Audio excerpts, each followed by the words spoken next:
नशेड़ी, तुम्हारी औकात नहीं है। अगर तुम्हारी माँ ने दूध पिलाया है तुम असली किसान हो। काजू के भाव में लहसुन बिक रहा है। मर्सिडीज, ऑडी और बीएमडब्ल्यू से धरना करने आ रहे हैं। मुझे बताओ ना, कौन सी फसल होती है ऐसी जिससे बीएमडब्ल्यू खरीद सकते हैं हम लोग? ये जगुआर वाले हमें बताएंगे कि हम किसान हैं। जो लोग जवानों के ऊपर हमला कर रहे हैं वो किसान तो कभी जीवन में नहीं हो सकते हैं।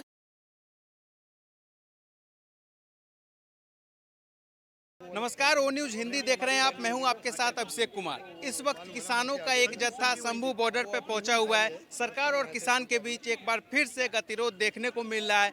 तो आइए इसी मुद्दे पे हम जो है इस वक्त सीपी में खड़े हैं और कुछ लोगों से हम जानेंगे किसानों को लेकर वो क्या सोचते हैं। जिस तरीके से किसान आंदोलन एक बार फिर से उभर गया है सर, जिस तरीके से किसान आंदोलन एक बार फिर से वापस आ गया है, इस पर क्या कहना चाहेंगे सर, पहले ये बात बताइए, पहले जब ये लोग आए थे तो कानून वापस लोग ही मांग कर रहे थे। अब क्या वापस मांग रहे हैं? नहीं, इनकी एमएसपी पे मांगे हैं, कर्ज माफी को लेकर मांगे, पेंशन को लेकर मांगे। इनकी पेंशन को लेके, एमएसपी को लेके केवल इन्हीं की मांगे। यही भारत के अंदर केवल किसान बचे हैं। किसान अगर वास्तविकता में आपको देखना तो ये माइक लेके खेतों में जाइए, देखिए कैसे फसल बो रहे हैं वो लोग। आज भी मेहनत कर रहे हैं। अरे किसान की मेहनत किसान को नहीं मिलती है, ये वास्तविकता है। लेकिन जो लोग आंदोलन जीवी बन के मर्सिडीज, ऑडी और बीएमडब्ल्यू से धरना करने आ रहे हैं, मुझे बताओ ना, कौन सी फसल होती है ऐसी जिससे बीएमडब्ल्यू खरीद सकते हैं हम लोग? आप बता दीजिए, है कोई ऐसी फसल? तो हम भी कर लेंगे। कहाँ गए हमारे और भी तो किसान है ना, उनके लिए भला करवाओ ना। ये मर्सिडीज, बीएमडब्ल्यू कैसे खरीदी जाएगी? ऐसी कौन सी फसल है भाई जिसको बोने से ये गाड़ियां मिल जाती हैं? ये केवल आंदोलन जीवियों का धरना है, जो अब वो पुनः 2020 में आए थे, जो उनका हिसाब किताब था वो समाप्त हो गया। दोबारा पुनः वही आंदोलन जीवी के धरने में, जो कहते हैं ना भाईचारे की बात करते हैं और अपने आप को किसान बताते हैं, लेकिन तथाकथित कुछ मुट्ठी भर चंद लोग किसान नहीं हो सकते हैं देश के अंदर। किसानों की वास्तविकता और उनकी संख्या अगर इस राजधानी में आ गई तो राजधानी में ये आप देख रहे हो ना, सरकार के द्वारा जो रोकने का प्रयास किया जा रहा है ना, उसकी आवश्यकता नहीं पड़ेगा। पूरी की पूरी राजधानी स्वतः ही ठप हो जाएगी, खुद ही अपने आप ठप हो जाएगी। ये किसान नहीं है। किसानों के हित की बात करने वाले अगर कानून किसानों के लिए आता है तो उसे हटाने के लिए आंदोलन करते हैं। आज पुनः फिर दोबारा दिल्ली को बंधक बनाने, ये लोग केवल दिल्ली को बंधक बनाने का कार्य कर रहे हैं। बंधक बनाने के सिवाय इनके पास कोई नीति नहीं है। अगर नीति है तो भारत के अन्य जितने भी, आप जाइए ना किसानों के पास, उनसे बात कीजिए ना। मुझे तो नहीं लगता कि भारत के सभी प्रांतों से आए हुए ये किसान हैं। ये केवल अपनी आजीविका जो आंदोलन के द्वारा इनकी चल रही है। आप एक बात बताइए, इस बार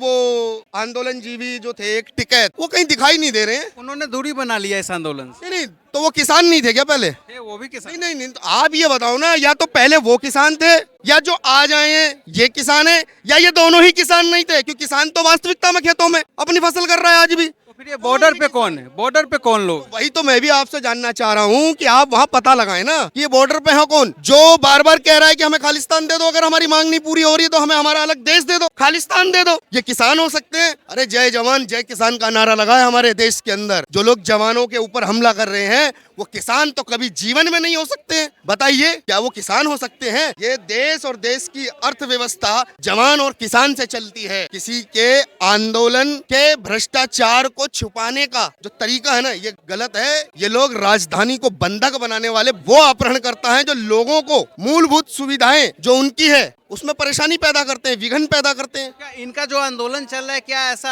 लग रहा है आपको कि इसके पीछे किसी पॉलिटिकल पार्टी का भी हाथ है? कोई ऐसी पार्टी है जो बैक सपोर्ट कर रही है इस आंदोलन को? देखिए, बैक सपोर्ट से लेके फ्रंट सपोर्ट तक का नाम आपको खुल के बता देते हैं। कांग्रेस है, एक आम आदमी पार्टी है, और ये लोग 2020 में भी खुल के सपोर्ट कर रहे थे और इस बार ये खुल के तो नहीं आ पा रहे हैं, लेकिन खुल के आएंगे तो इनको मालूम है भी इनको ईडी ने भी उठाना है। तो आंदोलनों में पैसा कहाँ से आ रहा है इतना? हमारे देश का किसान अगर कहीं आंदोलन कर रहा है, आप सारी बात छोड़िए, आप जंतर मंतर चले जाइए, आप बताइए ना, वहाँ पर जो बैठे हैं अपनी मांगों को लेकर अन्य लोग, उनको तो कोई फंडिंग नहीं कर रहा है। लेकिन ये तथाकथित किसानों के नाम पर राजनीति को 2024 में एड ऑन ऑफ मुद्दा बीजेपी के खिलाफ बनाने का जो प्रयास कर रहे हैं, ये इन लोगों की जो मानसिकता है ना, देश की जनता जानती है। ये केवल देश विरोधी गतिविधियों में एक्टिव लोग हैं। जो लोग सेना पे वार कर रहे हैं, वहां रह रहे लोगों को परेशान कर रहे हैं, वो किसान नहीं हो सकता। किसान पेट भरने वाला है, किसी को भूखा सुलाने वाला नहीं है। आपने दिल्ली बंधक बनानी, लोगों की सुविधाएं बंद हो गई हैं। जो चीज उनको 10 रुपए किलो मिल रही थी, आज वो 25 रुपए किलो मिल रही है। कौन जिम्मेवार है? किसान। अगर किसान के नाम पर ये लोग कहते हैं कि अगर हमने अनाज बंद कर दिया तो भूखे मर जाओगे, तो हम भी कहते हैं कि अगर कामगार ने कपड़ा बनाना बंद कर दिया, तुम तो नंगे रोड पे लौट जाओगे। बताओ, अगर सभी लोग इन्हीं बातों को करने लगेंगे, कपड़ा बुनकर जो है वो ये कहते हैं मैं कपड़े को बुनना बंद कर दूंगा, फिर ये कपड़े कहां से पहनेंगे? बताइए। अगर किसान बनकर ये धमकी दे रहे हैं कि हम अनाज बंद कर देंगे, तो भाई बहुत सारे लोग हैं, एक दूसरे से अटैच होकर सारे चलते हैं। आप किसी को ब्लैकमेल नहीं कर सकते। ये लोग सोच रहे हैं कि मोदी जी को ब्लैकमेल कर लें, सरकार को। ना ना ना ना, ये गलतफहमी निकाल दो।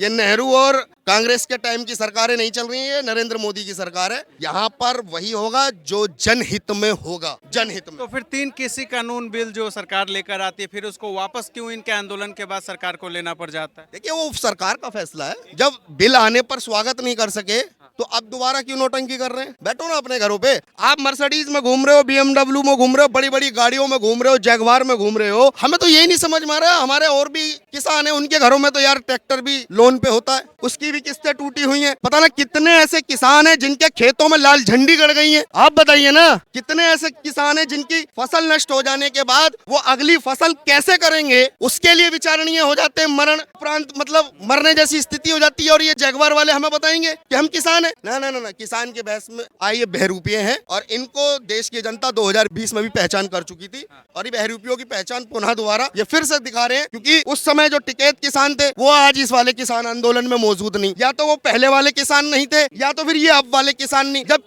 किसान एक नहीं होके आप बात उठा पा रहे हो, तो जनता को मूर्ख क्यों बना रहे हो? आप बताओ ना, क्यों मूर्ख बना रहे हो? केवल आप अपने परिवार की आजीविका के लिए ये आंदोलन जीवी बनकर जो कार्य कर रहे हो ना, ये देश की जनता जानती है, और स्पष्ट रूप से जानती है कि आप लोग सिर्फ स्वार्थ के लिए कार्य कर रहे हैं, केवल स्वार्थ के लिए। सर, सरकार और किसान के बीच तीसरे दौर की बातचीत भी बेनतीजा रही है, इसका कोई हल नहीं निकल पाई। इस आंदोलन को सर आप कहां देख रहे हैं? चूहे जो है ना, चूहे बिल में से निकले हैं। इलेक्शन की खुशबू आते ही चूहे बिल में से बाहर आ चुके हैं। इसी फरवरी के अंदर आचार संहिता लगने वाली है। ये किसानों के नाम पर हमारे किसानों को बदनाम किया जा रहा है। ऐसे ऐसे लोग किसान के नाम पर आ चुके हैं। अभी हमारे सेंट्रल गवर्नमेंट ने दिल्ली के बेवकूफ मुख्यमंत्री से आग्रह किया था कि बवाना के पास जो स्टेडियम बना हुआ है वो हमें दे दीजिए, लेकिन इसने कहा नहीं, हम अन्नदाता के लिए ये काम नहीं करेंगे। मैं ये पूछना चाहता हूँ कि आप लोग किसान हैं क्या? आज काजू के भाव में लहसुन बिक रहा है, 600 रुपए किलो, 500 रुपए किलो लहसुन बिक रहा है। और आप बताइए मुझे, क्या किसानों को कोई कमी है क्या? ये किसान नहीं है, ये पुनवंत सिंह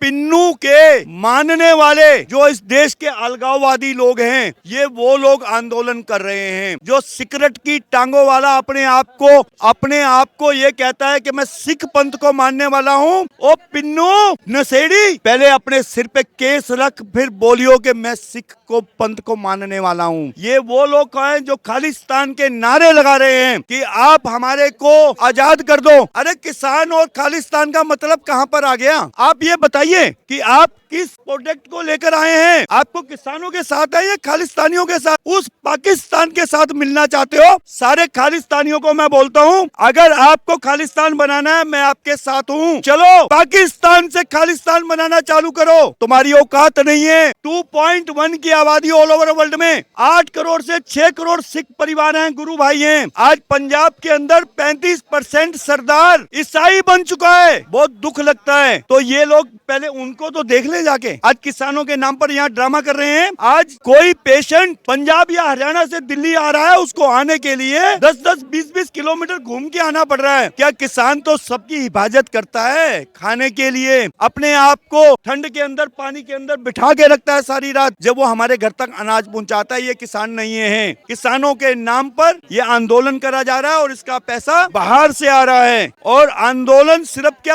और सिर्फ क्या पंजाब और हरियाणा में होगा क्या? क्या किसान वही है क्या? अभी भारत रत्न किसानों के नेताओं को दिया गया, जो किसी ने आज तक सोचा नहीं। सिर्फ बिन पैंदे की तरह वो लुढ़कते रहे, कभी कांग्रेस के अंदर, कभी उसके अंदर, कभी उसके अंदर। आज मान और सम्मान दिया है माननीय मोदी जी ने किसानों को सम्मान दिया है भारत रत्न देकर के। ये कहते हैं मोदी जी का चुनाव हम 24 का नहीं लड़ रहे, हम 34 का चुनाव लड़ रहे हैं। अब इनके पास तो सिर छुपाने की जगह नहीं है, ये किसानों के नाम पर चल रहे हैं। किसान तो आज हमारा अपनी फसल बना रहा है और काट रहा है, क्योंकि इतनी बम्पर फसल हो चुकी है, किसान के पास तो टाइम ही नहीं है। दिखाइए, सब नशा करने वाले लोग बॉर्डर पे बैठे हैं। एक किसी बुजुर्ग आदमी को ला करके मार दिया के मार देते हो, इसकी भी सीबीआई इंक्वायरी होनी चाहिए। अगर तुम्हारी माँ ने दूध पिलाया है, तुम असली किसान हो, आ जाओ अपने क्षेत्र में जाओ और एमपी का चुनाव लड़कर मेंबर ऑफ पार्लियामेंट बनो और फिर संसद में बैठ के आवाज उठाओ, क्योंकि तुम्हारी औकात नहीं है कि एमपी बन जाओ। तुम्हारे को तो घर के वोट भी नहीं मिलने वाले हैं। कौन सी पॉलिटिकल पार्टी है जो इन्हें सपोर्ट कर रही है? सारा विपक्ष एक हो चुका है और विपक्ष भी बिखर चुका है। कांग्रेस अपनी जमीन ढूंढ रही है हरियाणा और पंजाब के अंदर। कांग्रेस की आर्थिक स्थिति खराब है, वो इधर उधर से फंडिंग करके किसानों को दिया जा रहा है। विपक्ष भी खिन्नर चुका है। विपक्ष जानता है कि इस सुनामी में इनकी सीटें तो क्या, इनकी जमानतें बचना भी मुश्किल है। किसान बम्पर वोट देने वाला है। आज किसान को साल के अंदर 6,000 रुपया मिल रहा है, 8,000 रुपया मिल रहा है, हर चीज की सुविधा मिल रही है। लाल बहादुर शास्त्री जी हमारे पहले प्रधानमंत्री थे, जिन्होंने कहा था असली किसान थे वो। जब शास्त्री जी का निधन हुआ तो उन पर एचएम कंपनी का 3580 रुपया कर्जा था, वो थे किसान। आज किसान 1-1 करोड़ रुपए की गाड़ी लेकर खड़े हैं। ये किसान है कि वो माननीय प्रधानमंत्री जी शास्त्री जी किसान थे, जिन्होंने जय जवान और जय किसान का नारा दिया था। अरे वहाँ जैसे बन के तो आओ। किसान नहीं है, किसान नहीं है, सिर्फ ये चूहे बिल में से निकले हैं। इलेक्शन की खुशबू आ गई है। इनकी जमानतें जब्त हैं। 15 दिन के अंदर अंदर हमारे देश में आचार संहिता लगने वाली है। और आचार संहिता लगते ही ये किसान अगर शंभू बॉर्डर पार करके दिल्ली में दाखिल हो जाते हैं, फिर क्या होगा सर? देखो जी, ये तो चाह रहे हैं, ये उत्तेजित कर रहे हैं कि किसी तरह से उत्तेजित होकर के सरकार और पुलिस हमारे पे एक्शन ले, ताकि 10-12 लोग मारे जाएं। फिर हम छाती पीट पीट के बोले कि जो किसानों ने किसानों को मार दिया। बीपी सिंह ने जब मुख्यमंत्री थे बीपी सिंह, उस समय किसानों का आंदोलन हुआ था मध्य प्रदेश में। उस समय किसानों पर सरेआम गोलियां चलाई गई थी। ये वो गवर्नमेंट नहीं है किसानों को मान और सम्मान देती है। अगर कुछ लोग निकम्मे किसानों के भेष में आते हैं, लेकिन उन पर भी गोली और लाठी नहीं चलाई जाएगी। ये मोदी सरकार का वादा है, क्योंकि किसानों के नाम पर आए हैं, किसानों के नाम पर आए हैं, तो इसलिए उनको वहां पर भी हाथ नहीं लगाया जाएगा। लेकिन उनके अंदर इतनी हिम्मत नहीं है कि वो दिल्ली तक आ जाएं। लेकिन सर, किसानों की तरफ से तो पत्थर चलाए जा रहे हैं ना, तो फिर जवाब में तो जवाबी कार्रवाई पुलिस तो करेगी। आप समझ सकते हैं, कभी जो किसान धरती को चीर के हमारे लिए भोजन लगाता है, सब्जी लगाता है, क्या वो किसान कभी पत्थर चला सकता है? वो अन्नदाता है। अन्नदाता कभी पत्थर नहीं चलाता। ये लोग वो हैं जो किसानों के रूप में बहरूपी आए हुए हैं।